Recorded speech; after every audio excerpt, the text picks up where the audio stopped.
ராஜசேகர சாவும் போது தயால காதுல ஏதோ சொன்னானே, என்ன சொன்னா தெரியுமா? தயாளமா? ராஜசேகர் யார் அது? என்னுடைய நண்பனா தேவா பேசுறேன். அது ராங் நம்பர் பா. தேவா பேசுறேன்னு சொல்லியோ? ஹலோ, என் பேர் மரகதா, எங்க வீட்டுக்கார பேர் ஏழுமலை.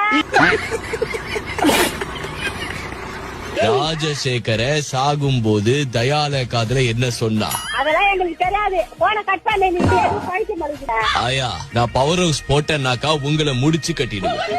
சரி சரி முடிச்சிடு. பவர் ஹவுஸ்னா என்ன தெரியுமா உங்களுக்கு? தெரியாதே. துப்பாக்கியா? துப்பாக்கி இல்ல, சறுக்க. சருக்கு போடுவியா?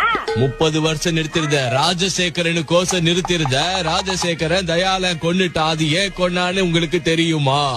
எங்களுக்கு தெரியாதே, சொல்லு தெரிஞ்சுக்கிறான். நெஞ்சிலேயே குத்துனா தயால ராஜசேகர. குத்தி சாவச்சானா? அதுக்கு முன்னாடி ராஜசேகரன் தயாலன் காதுல ஏதோ சொன்னான். என்னுடைய நண்பன், நெருங்கிய நண்பன் ராஜசேகரோட தங்கச்சியை தான் நான் கல்யாணம் பண்ணிருந்தேன்.